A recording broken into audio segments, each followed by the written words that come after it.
June 13th, 1944, Villers-Bocage, Normandy, France. The morning is quiet, too quiet. British tanks sit in a column along a narrow road, engines idling. The crews are tired. They have been fighting for days since the landings at Normandy. Some men smoke cigarettes, others check maps. No one expects what is about to happen. Then, a single German Tiger tank appears. It moves slowly, deliberately, like a predator stalking prey. The Tiger weighs 56 tons.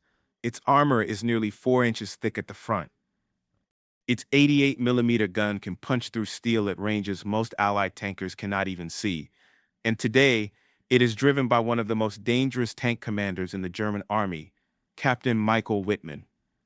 Wittmann does not wait for orders. He does not call for backup. He sees the British column and decides, in that instant, to attack alone. The Tiger's gun roars. The first British tank explodes, then the second, then the third. Wittmann drives down the column like a wolf among sheep. At point-blank range, he fires shell after shell. British crews scramble to react, but it is too late. Within minutes, Wittmann has destroyed over a dozen tanks, a dozen armored vehicles, and several anti-tank guns. The British column is shattered. German officers would later celebrate this as proof of the Tiger's invincibility. They believed no Allied tank could stand against it. They believed their armor was superior. They believed that the American Sherman tank, with its lighter armor and smaller gun, was nothing more than a coffin on tracks. They laughed at the Americans. They mocked the Sherman. And they dismissed the Bazooka, the strange tube-shaped rocket launcher American infantry carried, as a toy. But they were wrong. Because while the Tiger was winning battles, the Sherman was winning the war. And by the time German officers realized their mistake, it was too late. The Sherman's guns, the Bazooka's punch, and American ingenuity had already torn through their tanks and their confidence. This is the story of how a weaker tank defeated a legend. Not through brute force, but through numbers, reliability, tactics, and the one thing the Germans underestimated most: American industrial power. When World War II began, tanks were still a relatively new weapon. The Germans had spent years perfecting their armored forces. They developed tactics known as blitzkrieg, lightning war, that combined tanks, aircraft, and infantry to overwhelm enemies. German tanks like the Panzer III and Panzer IV dominated the early years of the war. France fell in 6 weeks. Poland fell even faster. The Germans believed they had mastered modern warfare. But in 1942, the Germans began to face a problem. Soviet T-34 tanks on the Eastern Front were proving difficult to destroy. Soviet armor was sloped, which deflected German shells. Soviet guns were powerful enough to knock out German tanks at medium range. The Germans needed something stronger. So, they built the Tiger. The Tiger I was introduced in 1942. It was designed to be a breakthrough tank, a machine so powerful that it could smash through enemy lines and destroy anything in its path. The Tiger had thick armor, a deadly 88-millimeter gun, and a reputation that spread fear among Allied soldiers. German crews who operated Tigers were often the best trained and most experienced tankers in the German army. The Tiger was not just a tank. It was a symbol of German engineering and military might. But the Tiger had a fatal flaw. It was expensive, it was complicated, and it broke down constantly. German factories could produce only about 1,300 Tiger I tanks during the entire war. Compare that to the American M4 Sherman. American factories built over 50,000 Shermans. The United States was producing tanks at a rate the Germans could never match. By 1943, American assembly lines were churning out 2,000 Shermans every single month. The Germans laughed at the Sherman. They called it names. Ronson, after the cigarette lighter, because it burned so easily.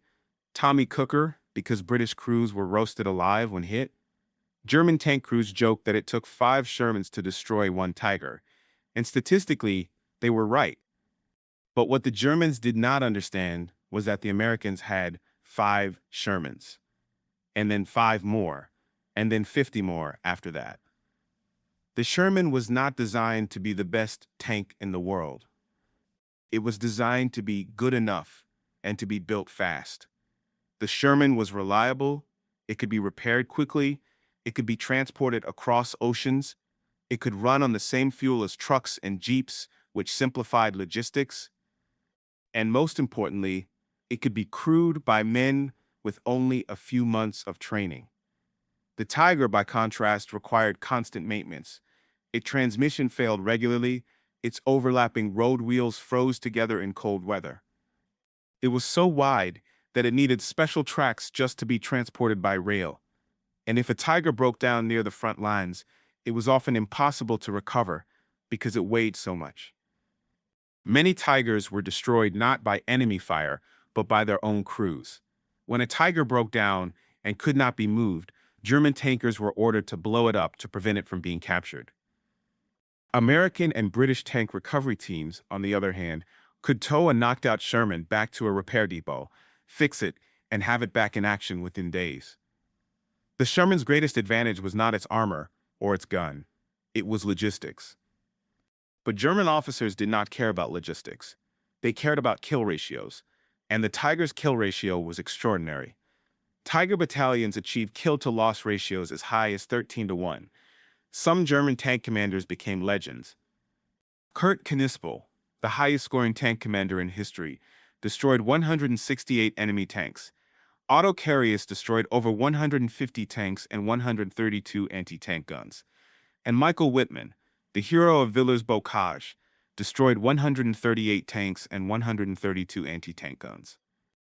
The Germans believed these numbers proved the Tiger's superiority, but they missed the bigger picture. Every Tiger destroyed meant one less German tank. Every Sherman destroyed was replaced by two more the next day. The war was not won by individual battles. It was won by attrition, and the Americans had resources the Germans could only dream of. The Sherman was not helpless, either. American engineers constantly improved the tank throughout the war. Early Shermans had a 75mm gun that struggled to penetrate German armor at long range. But by 1944, the Americans introduced the 76mm gun, which could punch through a Tiger's side armor at 600 meters. The British developed the Sherman Firefly, which mounted a powerful 17-pounder gun capable of destroying Tigers from the front. American tank crews also learned tactics to defeat German armor. They stopped fighting fair. If a Sherman crew spotted a Tiger, they did not charge at it head-on. They called in artillery. They called in air support. They maneuvered to flank the Tiger and attacked from the side or rear, where the armor was thinnest.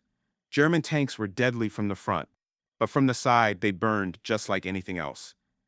And then there was the bazooka. The bazooka was a simple weapon. It was a tube that fired a rocket-propelled explosive warhead. American infantry could carry it easily. It weighed less than 15 pounds.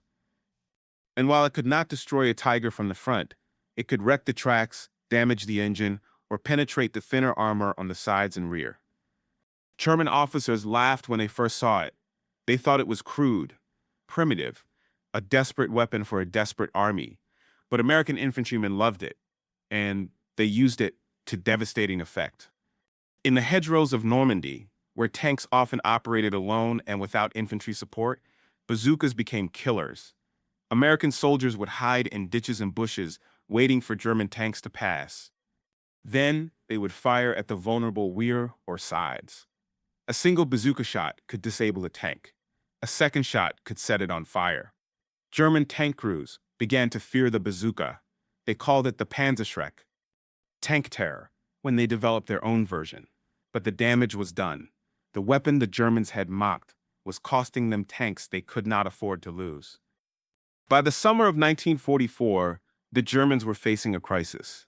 The Allies had landed in Normandy. American, British, and Canadian forces were pushing inland.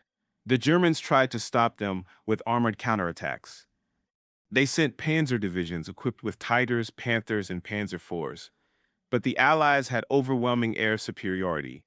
American P-47 Thunderbolts and British Typhoons patrolled the skies.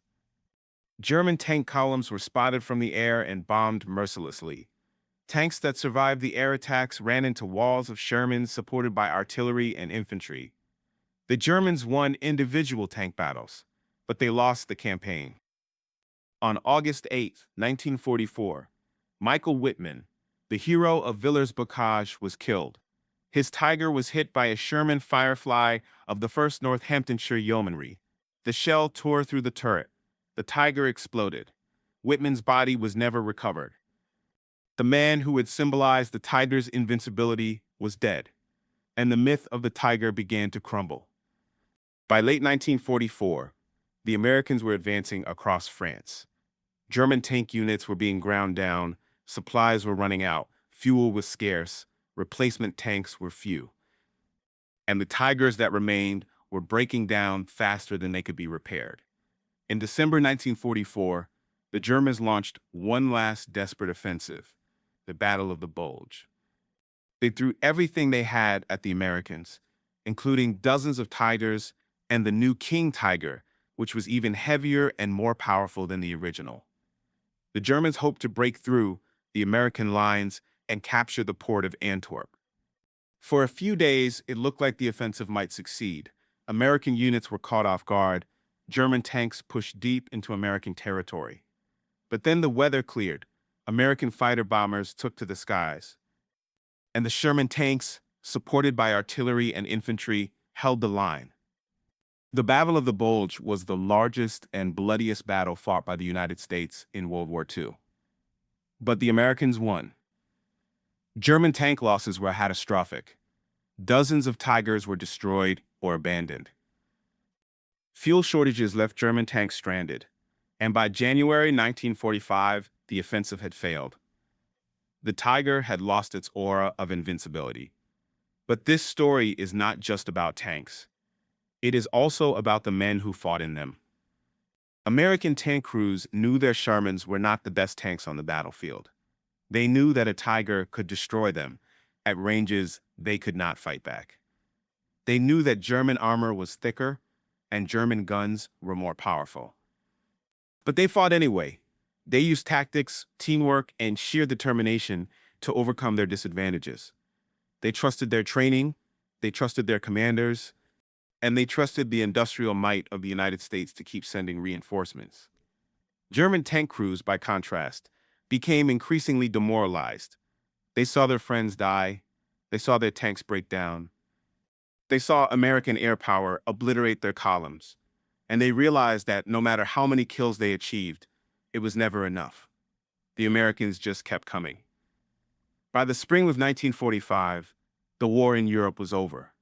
Germany was in ruins. The Tiger production lines had stopped. The few remaining Tigers were hidden or destroyed by their own crews. The Sherman, meanwhile, continued to roll forward. American tanks crossed the Rhine River, pushed into Germany, and helped liberate concentration camps. When the war ended, thousands of Shermans were still in service. The Tiger was a technological marvel.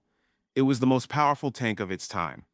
But it was also a symbol of Germany's fatal mistake. The Germans believed that quality could overcome quantity. They believed that superior engineering could defeat mass production.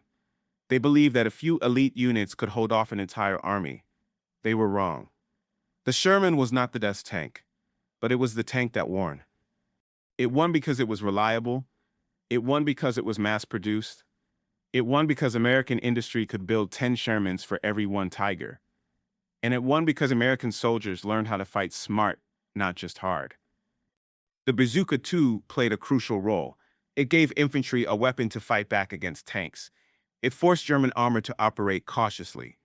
And it proved that even the mightiest tank was vulnerable if attacked in the right place at the right time. Today, the Tiger is remembered as a legend. Museums display restored Tigers. Documentaries celebrate their power. Video games and movies portray them as unstoppable killing machines. But history tells a different story. The Tiger was formidable, but it was also flawed. And in the end, it was defeated not by a better tank, but by a better system. The Sherman represents something deeper than just a weapon. It represents the American weight of war. Not flashy, not elegant, but practical, reliable, and overwhelmingly effective. The Sherman was designed to be built by the thousands, shipped across oceans, and operated by citizen soldiers who had been farmers and factory workers just months before. It was a tank for democracy, and it helped win the war for freedom. The German officers laughed at the Sherman. They laughed at the bazooka. They thought American equipment was inferior. But when the smoke cleared and the guns fell silent, it was the Sherman that stood victorious on the battlefields of Europe. And it was German officers who surrendered to American troops riding in those same tanks they had once mocked. War is not won by the best weapon. It is won by the army that can field the most weapons, supply them, maintain them, and use them effectively. The Tiger was a masterpiece of engineering, but the Sherman was a masterpiece of logistics. And logistics win wars. The lesson of the Sherman and the Tiger is not just about tanks. It is about strategy. It is about understanding that superiority in one area does not guarantee victory. It is about the importance of reliability, production, and adaptability. And it is about the courage of the men who climbed into those tanks, knowing the odds, and fought anyway. The Tiger earned its place in history, but the Sherman won the war.